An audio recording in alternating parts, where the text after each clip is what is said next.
mulai pertarungan awal atau pertarungan pagi hari, sisanya sebenarnya tidak ada penumpukan yang terjadi. Falcon sendiri, P3D juga sendiri, Kraken, Onyx dan juga Buriram juga sendiri. Yang ramai memang berada di Brasilia karena pun ada sebuah case yang connect. Apalah arti case yang connect kalau nggak ada yang backup? Sehingga Kraken pun harus tereliminasi di peringkat ke-10, disusul sama pasukan 3 detik yang harus puas di peringkat ke-9, King Kodok.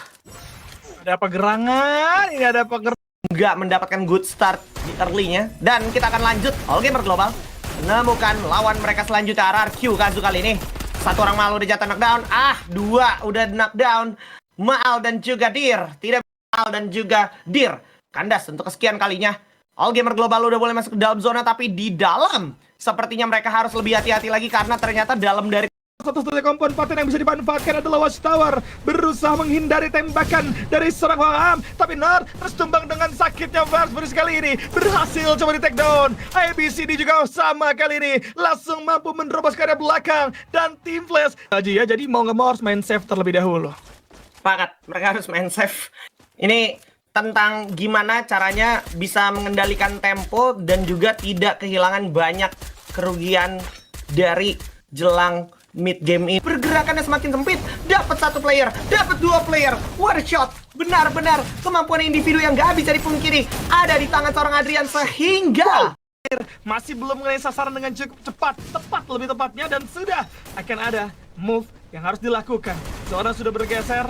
RRQ coba untuk membuka jalan, tembakan coba dibuka sama seorang Etindir. Valendas berhasil coba untuk menghancurkan beberapa keluar yang ada. Namun lihat bagaimana serang terus berhasil terdetek di tangan serang Wangam. Ternyata ada tim Flash juga ikut campur. Nampak dari dalam pertarungan di antara tiga tim. Jelas RRQ terpisah antara satu sama lain. Sedangkan Xiao yang benar RRQ dengan penggunaan mid launch akan berada di area kiri dan zona sudah di tangan mereka. Ke Buriram yang secara cepat membuat dari Buriram juga harus melakukan perputaran. Get high! Justru dapetin satu orang Etindir harus menghilang dengan adanya pepeng shot dari seorang Get High kali ini. Dua anggota yang tersisa dari RRQ akan dibacain oleh Buriram. Langsung coba diserang dari dua arah sekaligus. Kelihatan tembakan bakal coba dibuka. Udah mulai cabut. Baal nampaknya nggak memiliki jalan keluar sehingga harus terjatuh begitu saja. 3 lawan 3 Buriram versus Kraken kali ini. Apakah Kraken akan unggul? Tapi lihat bagaimana seorang Juna menumbangkan satu orang yang secara cepat. Walaupun memang sempat memberikan perlawanan, tapi masih belum cukup. Wasana masih ada. Gesek dapat satu orang Theo dan nampaknya Wasana dan juga Gesek akan menutup semuanya sehingga Buriram berhasil. Yang akan make sure ke arah refinery. Akankah mereka menyadari juga adanya tim mana?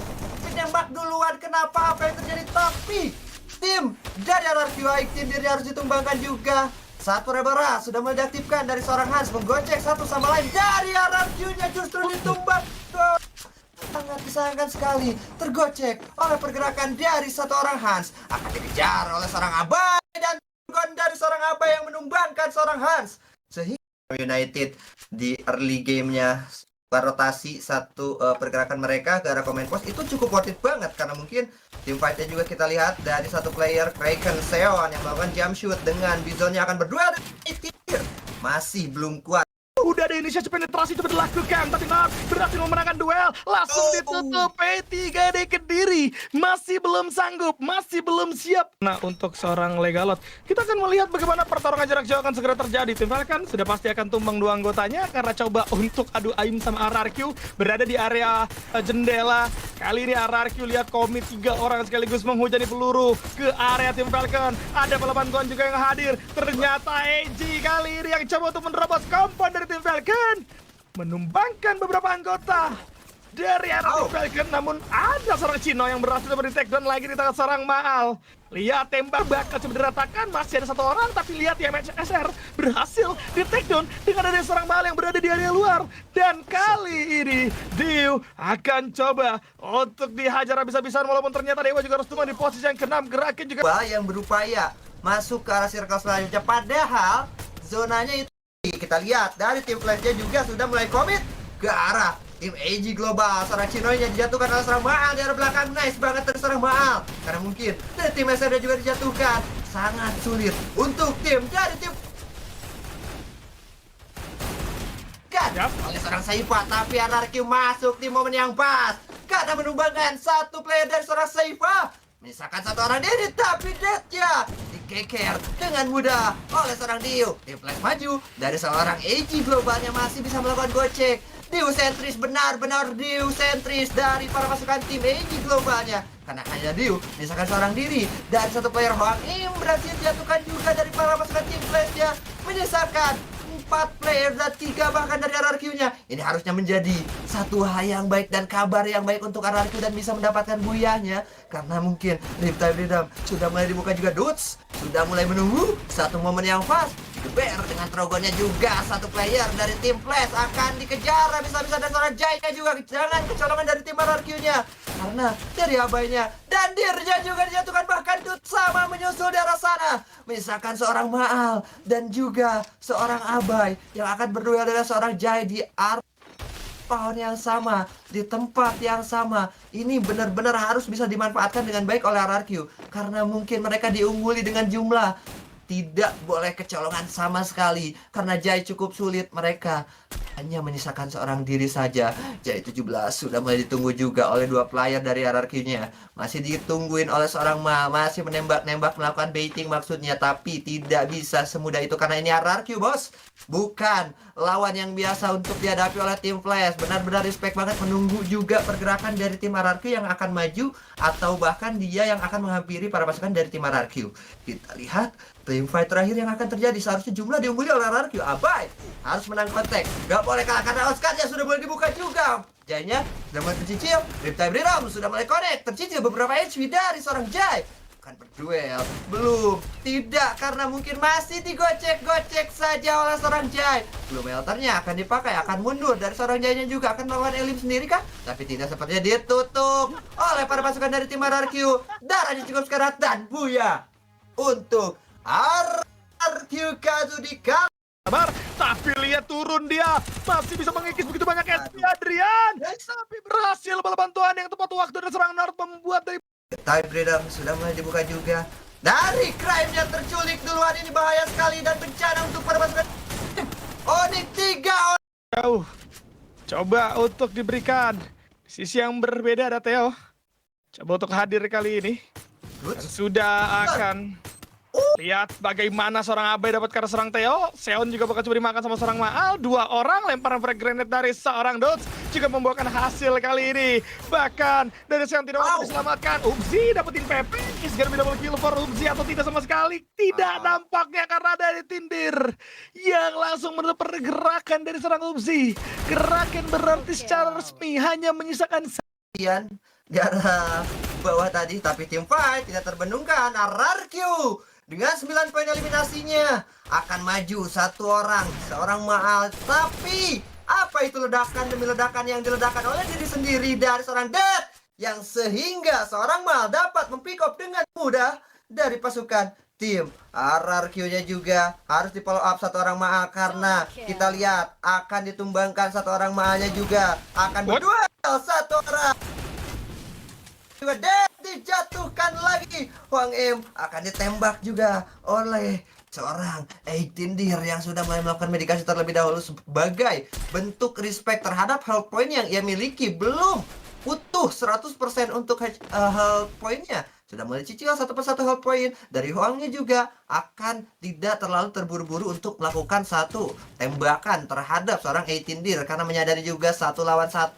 bukan satu momen yang baik juga untuk dirinya. Akan di spray down dari seorang 18 Dir dengan Rainbow senjata yang benar-benar Rainbow senjata ya yang dimiliki Riptide. Mentarkan inisiasi yang sangat baik karena mungkin dari seorang Dirnya juga akan sulit untuk melakukan satu commit karena 1v1 situation sudah mulai terjadi. Cukup sekarat juga HP dari seorang 18 Dir, tapi 18 Dir masih bisa menumbang Mufasa lebih tepatnya masih bisa dapetin 1 orang, 2 orang. AG berhasil coba diratakan begitu saja dan tim Heavy kali ini akan coba mengejar tim yang tersisa, anggota yang tersisa. Dudes gak ada jalan keluar dan bye-bye sudah ditutup oleh serang Alan dan tim Heavy berhasil. Ingat, biasanya God of Wolf tuh main di arah base camp, habis itu nungguin orang-orang dock dan juga orang-orang carousel maupun railroad. Tapi kali ini dia nyisir bagian bawah. Ini menjadi sebuah spoiler ketika grup-grup tertentu atau tim-tim tertentu gak bermain di matchday tersebut. Dan pergerakan dari Buderam di sini juga lumayan jadi default, tapi malah di-abuse balik sama RRQ karena selayaknya ya, mereka juga sadar betul bukan satu hal yang bagus ketika mereka maksain perang di situ, apalagi mereka kan tipikal tim yang menghafal siapa aja yang akan datang dari arah yang mana aja yang akan datang. Itu dia tahu banget itu kemungkinan besar Falcons. Makanya dia menghindari berperang melawan tim yang datang dari arah untuk ambil zona juga satu hal yang cukup objektif.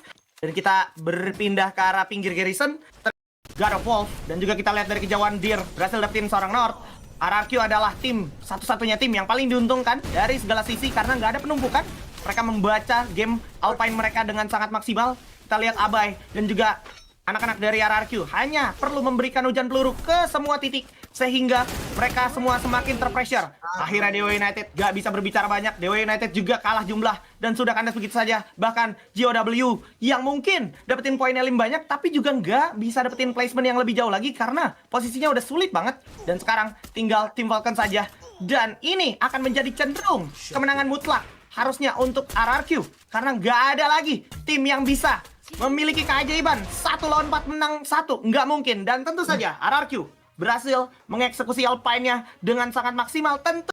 Dari seorang Wings dan juga seorang Cyro dari arah tim Onyx Olympus. Tapi RRQ berhasil menemukan mungkin zona yang bisa benar-benar memantapkan mereka juga mencari momentum yang sangat baik. Expand-nya berhasil masuk karena mungkin pengalihan isu yang didapatkan atas teamfight yang terjadi dari RRQ yang ditatakin satu persatu playernya, bahkan akan dilumat habis-habisan hanya misalkan satu orang terakhir dan di wipe. Mulai menghancurkan gluonnya, dijatuhkan satu orang bahkan dua. Ini bahaya banget untuk pasukan 3 detik karena misalkan ada orang bahkan satu orang dan di ending. Triple kill sudah mulai dapatkan dan booyah di match kita yang terakhir di Itu improvisasi yang bisa mereka lakukan dari permainan mereka dari match miliki compound permanen satu suited seharusnya menjadi 1 poin untuk P3D Career. Tapi ya, dan gue langsung salvo ke Buriram United. Dia main match day, dia ngebuang kayak 2-3 match yang